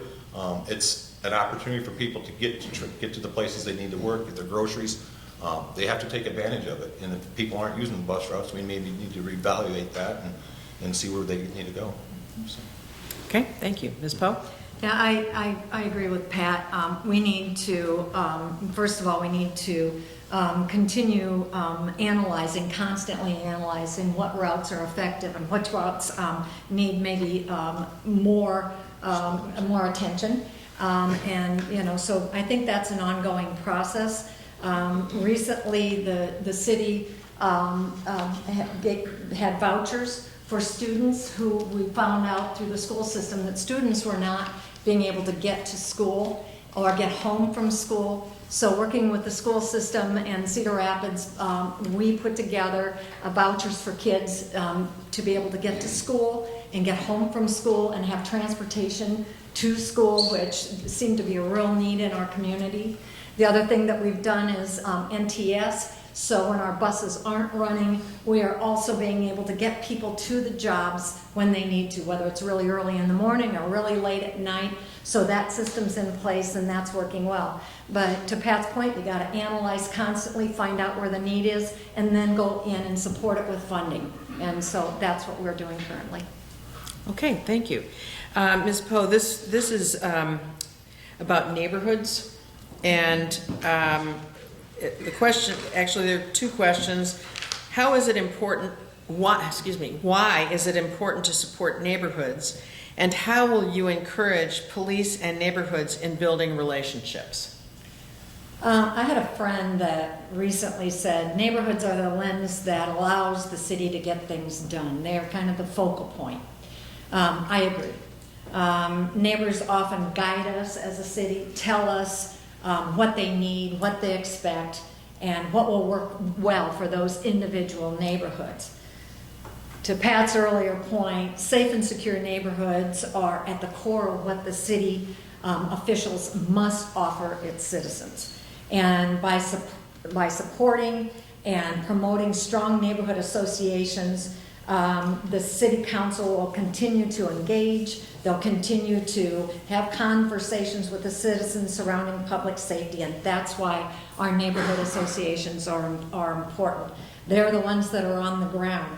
You know, when you take a look at safety of a neighborhood, you're also talking about an ongoing investment by the city, the connectivity of that community, you know, the walkability, sidewalks, bike lanes, basic infrastructure needs like lighting and curbs, and then of course affordable housing, and focusing on job creation along with economic development. That momentum helps those neighborhoods and helps in solving some of the crime issues as well. But programs like the Neighborhood Finance Corporation that help stabilize the quality of the neighborhood and add to the economic vitality is extremely important to our neighborhoods. We have each neighborhood meets monthly, and there's a police officer at every one of those neighborhood meetings. They gather input from the neighbors saying, here, we saw this, and we report back to them what we're seeing. So it's an ongoing process, but strong neighborhoods are at the core of our community, and we always have to work with them. And Mr. Loeffler. Yeah, I agree with Ann. It's been very interesting myself, outdoor knocking already. I did not even realize the diversity in my own neighborhood. And that's what's been the awesome part about it. Talking to them, seeing what they want and what's going to work for them. Ann made the comment about what's going to work for each individual neighborhood, because not every neighborhood is the same in Cedar Rapids. There's a lot of diversity. We're getting more and more diverse as time goes on. So if it comes down to, we need to have a program. I really like the idea of the police officers being in the neighborhood. Ann talked about the new officers getting hired. They're going to, hopefully they'll start walking some beats against, getting out in them neighborhoods and talking to people, because there's such a stereotype out there right now with police officers. You know, I went to school to be a police officer. I got my law enforcement degree from Kirkwood and my AA from them, and I thought I wanted to be a police officer until I had a gun pointed in my face, and that made me realize it wasn't worth it, really. These guys put their life on the line, so we need to change the stereotype out there and embrace them more, because they're out there protecting us. And as Cedar Rapids is encountering more and more violence in this city, we need to embrace police officers, because they do such an awesome job. They do have great outreach programs now, and I think that can really help with the neighborhood associations more. Once these new officers hit the ground, they're going to have a heavy impact in the cities and the communities. Okay, thank you. And Mr. Loeffler, you mentioned diversity. This next question deals with diversity.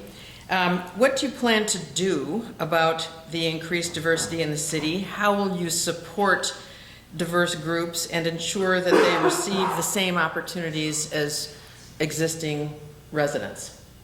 Great question. That's part of my life already, as being as part of my job. I represent all races, walks of life.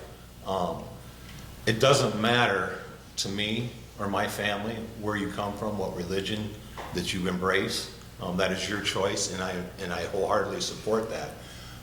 It's a matter of doing what's right, the common sense things, treating your neighbors the way you want to be treated. It's civility, if that's a word. Bringing that back. We don't, like I said, when I was out in Nornockin, I'm almost embarrassed to not know who was in my own neighborhood. So that's why I want to make sure that I participate more. I live in a great place, and I want to get to know my neighbors. I'm willing to host them neighborhood parties now myself. So it's very important that we start talking to each other. Too many people are not going out in their driveways and having bonfires or communicating anymore. So we need to get back to basics and communicate with each other and support each other. Thank you. Ms. Pope? Yeah, I grew up in a household that embraced every child that walked through the doors, and it didn't matter what color they were, what their sexual orientation was, who they were. My parents had open arms and embraced everyone that came to our home. So I was very fortunate to have parents who taught me firsthand about the importance of diversity.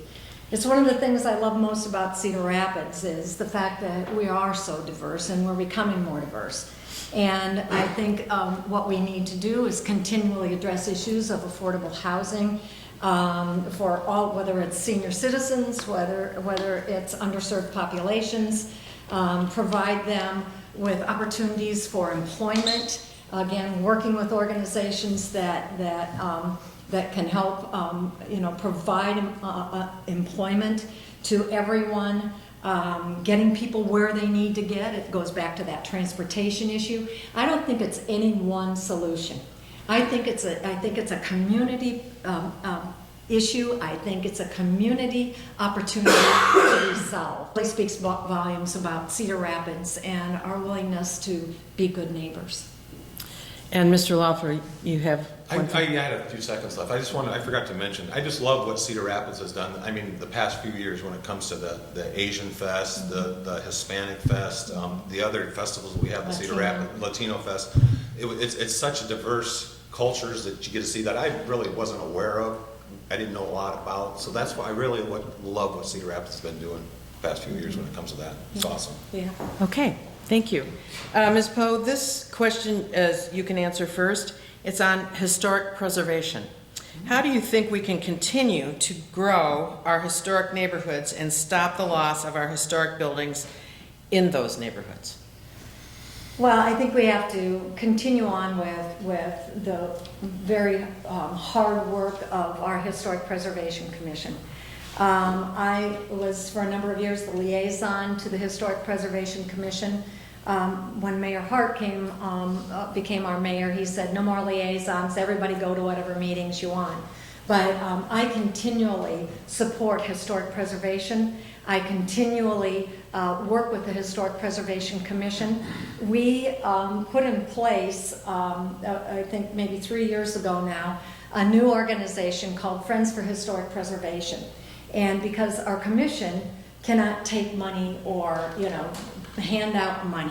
So what we needed was an organization that could go out and fundraise and could bring money to those historic buildings that we want to preserve and protect. Recently, the commission has put together a list of the top of I think 100 endangered properties, but we boiled it down to 10. And so we are going to go out, we're going to reach out to those property owners. Some of them are privately held, but they're obviously beautiful old historic structures like the Averill House. And so what we want to do is reach out to them, educate them, tell them about the importance of historic preservation. This is part of our history. This is who we are, and we can't lose those structures. So whenever we have an opportunity, we have to work with the people who own those properties. In some cases, they just want to sell them. And we can't control that as a city if it's privately owned.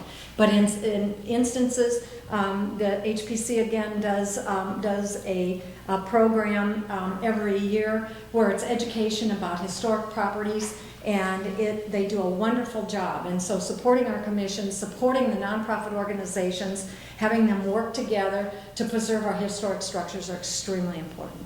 Thank you. Mr. Loeffler? Well, this one's a kind of a no-brainer for me being in the construction field. I love remodeling, restoring, especially historical buildings and stuff like that. I'm a little naive to all the different buildings and structures in the Cedar Rapids area that could possibly qualify for the historical registry. I would have to sit down, like I said before, and evaluate it, see what the most important structures would need to be repaired, what's worth it, what's going to be a return for the city of Cedar Rapids. I'm all about remodeling and bringing stuff back to life. There's nothing, I can honestly say the construction world is nothing like it was in the old days. You know, look how long these buildings have lasted, and you know, they just need a little bit of tender loving care to be brought back up to their original state. And I wholeheartedly support that. Absolutely. Okay, thank you.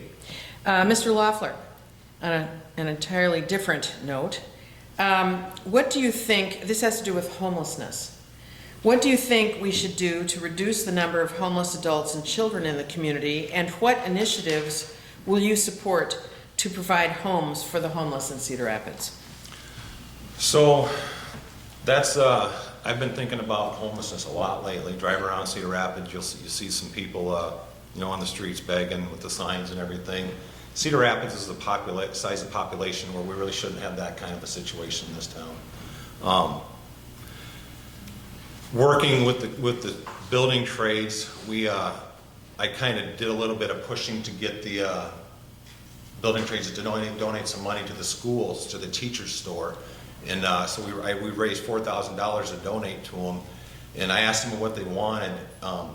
You know, pencils, pens, stuff like that. To me, there is an issue in Cedar Rapids with poverty. We shouldn't have that. As far as the programs out there, I don't know of all of them. I know the ones that I get involved with. United Way, we've helped. The Catherine McCauley Center.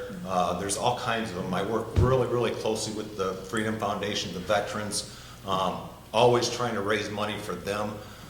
That's a tragedy in itself right there when it comes to the veterans and homelessness for the veterans and stuff. So it's a very passionate thing for me, my father and my grandfather being military veterans and my brother. But like I said, Cedar Rapids is the size of city that we shouldn't have that issue. There's a lot of opportunities out there. What they are, I don't know yet, but I've been thinking about that a lot myself. And you know, I'm very fortunate to have what I have right now and to be in the position I'm in. And that's one thing that's very close to me that I want to work on. I talk to my wife about that all the time. If I could give every person out on the corner money, I'd be doing that, but I would be broke myself then. So. We don't want that to happen. Okay, Ms. Pope. Yeah, and you know, I agree with Pat. For a city this size, we should not have this issue. And you're right, Pat, it is awfully heartbreaking.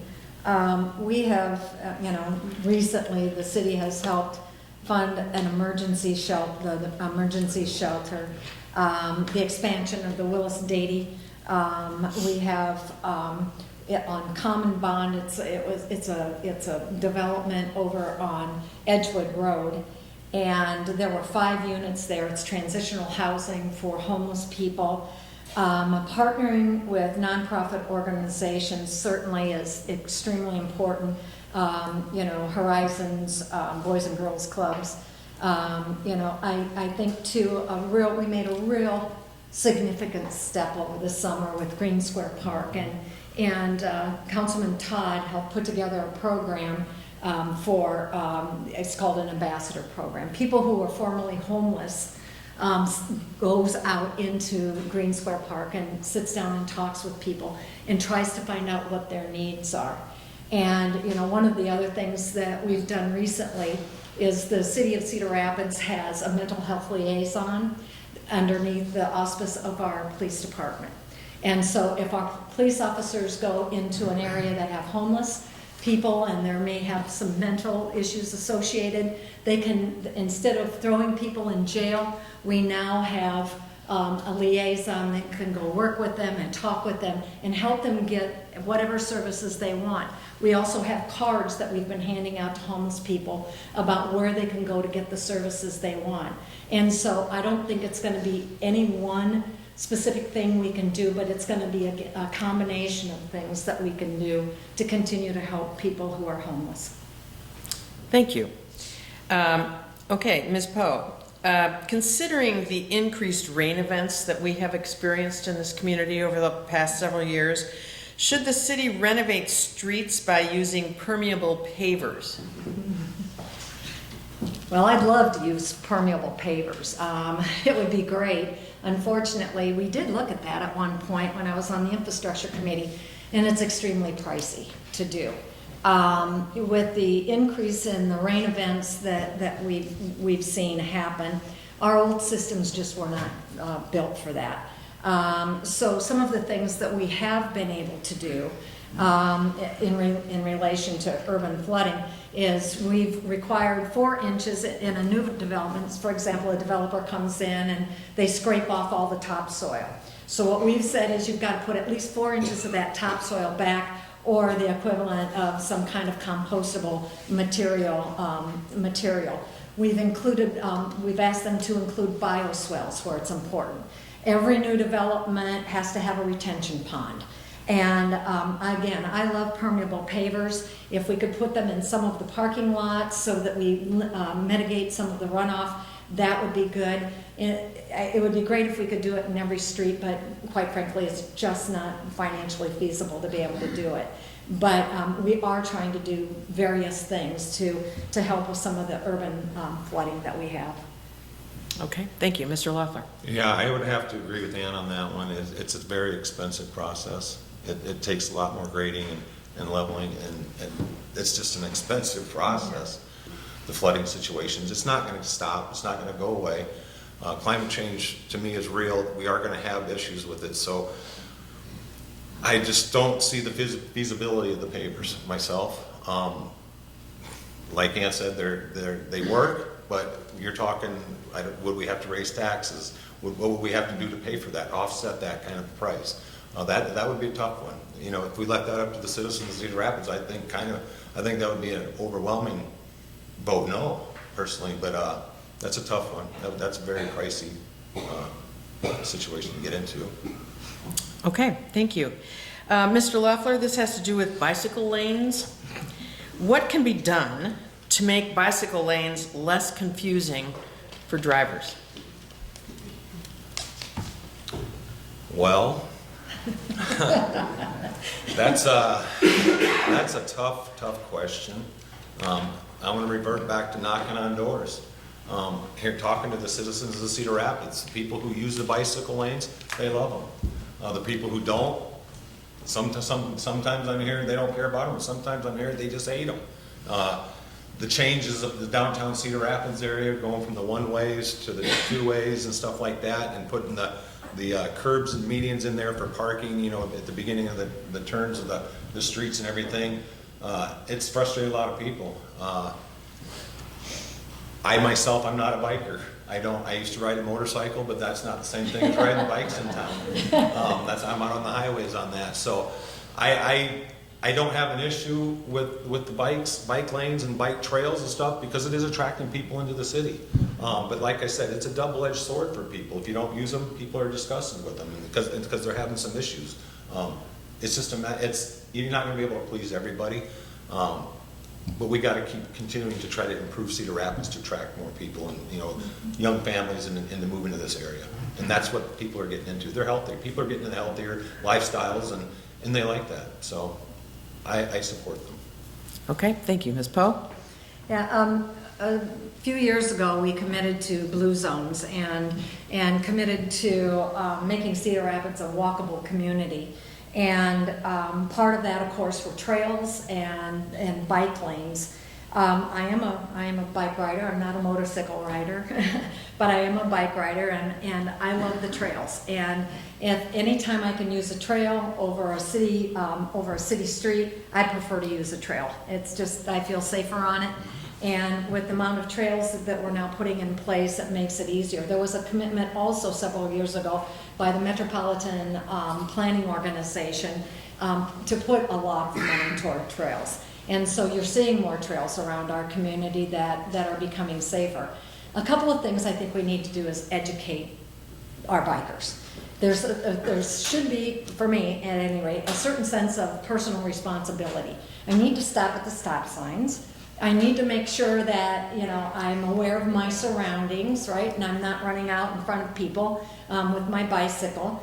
And, I have to obey. I can't ride my bike on the sidewalks. I've got to obey the laws that are put forth through ordinance for bicycles. Putting some markings on our pavements. We've been doing that to denote bicycle lanes when they're in the street. And so those, that kind of rubs off over time, cars drive on it. So we have to keep up with that and keeping that paint so that you can denote which is actually a bike lane. And then just educating the overall public, drivers and bicyclists, that this is a part of our life now. We have people, you can see on a Wednesday night, people coming all across our downtown and down into Nubo and the Czech Village and riding. Every one of our levees is going to have a trail on top of it. So this isn't going to go away, and I think the best thing we can do is to educate people about where we're supposed to be and how we're supposed to interact with cars. Common sense. Okay, thank you. And Ms. Poe, we got a couple more questions. This has to do with entertainment and attractions. How do you feel about the lack of entertainment attractions in our community? For example, we don't have a water park or a theme park or a casino. Well, we tried. Yeah, we did. Wow. Well, I don't know. I look at Cedar Rapids and a community our size, and I embrace our entertainment venues. We have a well-known orchestra, we have opera, we have community theater, we have the Paramount Theater that brings all kinds of shows that come in. We've got all kinds of cultural entities. We've got a world-renowned museum of art. I'm so proud of our arts and cultural organizations because we really have a lot going on in Cedar Rapids. Again, we can always do more, and we can always entertain festivals, as Pat mentioned earlier. The diversity of our festivals that have really, kind of popped up over the last several years is wonderful. We can always do more. There's always more we can do. If I could sit here and say, should we do a zombie run? You bet. Should we do one of the, we have runs almost every other weekend supporting one wonderful cause or another. But, I think that we can always do more, but I think we also should embrace what we have and support those arts and cultural organizations that bring so much to our community and get out and enjoy what we have. The Nubo City Market, look at all the events that are going on down there now. Czech Village has a new plan coming on board, and hopefully we get a roundhouse in place. So there's a lot going on, and we can always do more, but I love to think about embracing what we currently have too. Okay, thank you. Mr. Loeffler. You stole my thunder a little bit with the roundhouse there. So. So growing up in Cedar Rapids, it's not like it used to be. When I was young, we could go to this roller skating area. There was always something to do for us, as kids and stuff. There's nothing nowadays, like I said, after school programs. We definitely have enough bars in my eyes. I don't drink, by the way, but I don't have an issue with drinking either. It brings a lot of revenue into Cedar Rapids, but we need to find something that's more family oriented. To give an example, I wholeheartedly support Speedies. They're out there on 33rd Avenue out there at the old Galt Sand building out there. That is such a great family venue out there. I mean, if you're a competitive person, you can have a family night out there or something long like that. So we need more issues like that. We don't have the water park that we struck out on. We missed out at the casino. Probably not going to get that opportunity again at the casino. It's going to take a lot of doings if we're gonna. But we got to figure out what it is. I don't know what that perfect answer is. I don't know what that venue would be. But we got to sit back and look at what is going to be more family oriented. I love the new Mill area down there. The Czech Village area is coming to life. Ann talked about the Roundhouse is going to come back, and I remember going down there and getting an apple for 2-3 cents when I was a kid and stuff like that. So that's the kind of family oriented things I want to see Cedar Rapids bring back. What that perfect answer is, I don't know, but I really want to be at the table to make that happen and open up those opportunities for the city of Cedar Rapids. Okay, great. Last question. Mr. Loeffler, if you're elected, what would you like to address? The top 3 issues that you would like to address in your term. Kind of here on my cowboy card, local labor, small business opportunities. I'm about buy local, build local. I truly feel that money spent from Cedar Rapids on things should be brought back into this community when it comes to building buildings, different opportunities for the city to grow. Public safety is huge for me. Like I talked about, I had some meetings with some city officials. Cedar Rapids is having a gang activities now again, and that's where a lot of the shootings are stemming from. So we need to embrace the police force, sheriffs. They do a great job in this town. And then flood protection. Like I said earlier, I was escorted out of my house by the National Guard. That's the worst feeling in the world, being displaced. I want to make sure that we get that finalized and completed, and I feel I'm very good at following through. So. Thank you. Ms. Poe. Yeah, there's a lot, obviously, but first on my list is work with my council colleagues, the city team, and community partners to help determine some opportunity gaps, providing programming, build capacity across our community to curb youth violence. The other thing I strongly support is the infrastructure programs like Paving for Progress. We will have to extend that. We've got, how many years have we delayed funding for our streets? So Paving for Progress and a flood control funding strategy to complete the flood control system on both sides of the river, not just the east side, but to Pat's point, the west side as well, and to get it done as quickly as possible. 2016 isn't going to be the last time we're going to have a flood fight, and we need to be prepared and we need to be ready. So as many of those structures as we can get up, the better off we're going to be. So that's another top priority. But then formalize our housing initiatives based upon competitive advantages, including affordable housing, market rate housing, and then a variety, as I mentioned before, of different housing options for our community, and base it on data. We do every year a Maxwell housing study that tells this community exactly where the housing needs are within our community. Right now, we're really missing out on senior housing, so that's going to be another real important initiative for me. Okay. Candidates, thank you very much for your willingness to answer these questions. You now have 2 minutes for your closing statements, and we will begin with Ms. Poe. Well, again, thank you so much to the League of Women Voters, Madam Mayor. Really appreciate this opportunity, and to my friend and colleague, Pat Loeffler. And I really appreciate the opportunity to serve the community I love. I'm proud of my past council colleagues and the entire city team under the leadership of Jeff Pomerantz. You know, it's taken a lot of political will, a lot of courage and bold moves to make the tough decisions we needed to move Cedar Rapids ahead and make it grow. It's that kind of leadership and experience that makes Cedar Rapids a place where both families and businesses can thrive, not just survive. I have this experience, I have the knowledge from my years on council and committee appointments for the job, and I'm asking for your vote on November 5th to continue our progress and keep Cedar Rapids growing for generations to come. Thank you all very much. Thank you. And Mr. Loeffler. Yeah, first of all, thank you very much for hosting tonight. Appreciate that. Thank you to League of Women Voters for hosting it. Thank you all for being here. I appreciate no heckling. I really would appreciate your votes coming up in November 5th. I will dedicate myself to making Cedar Rapids a better city. This is my passion, to help people, help everybody, not just my union members or the construction world. It's about helping Cedar Rapids. I can't say enough how much I love this city. I had an opportunity to move up to the Mall of America back in '96 and '97. We had 2 stores up there.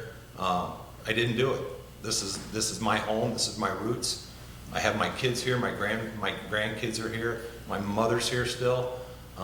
Cedar Rapids has a lot to look forward to in the future, and I really want to be a part of that, sitting at the table and helping this city. So thank you very much. I appreciate you guys' time. Thank you.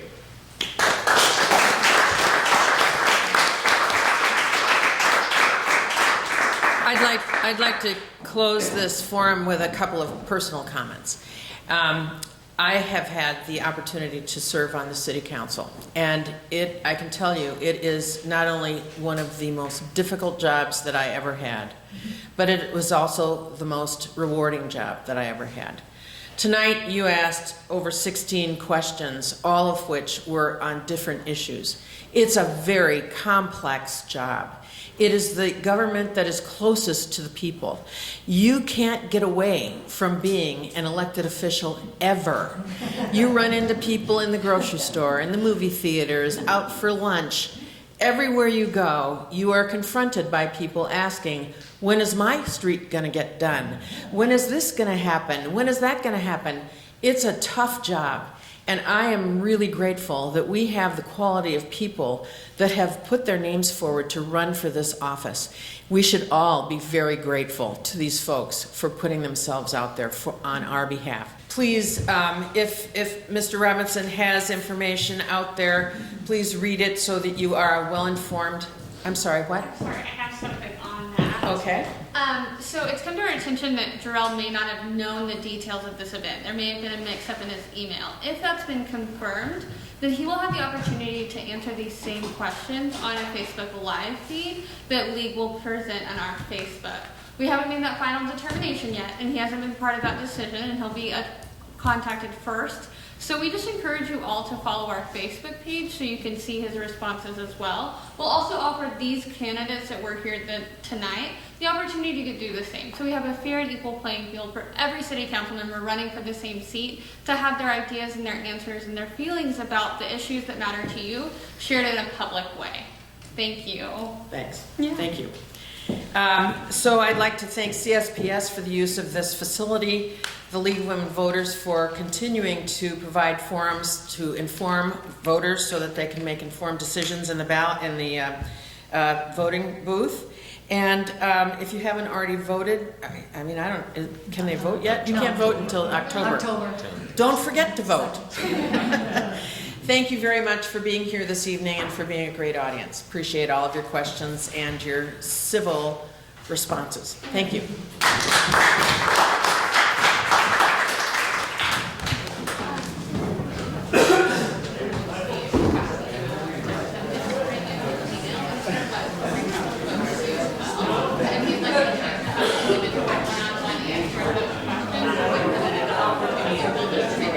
Check.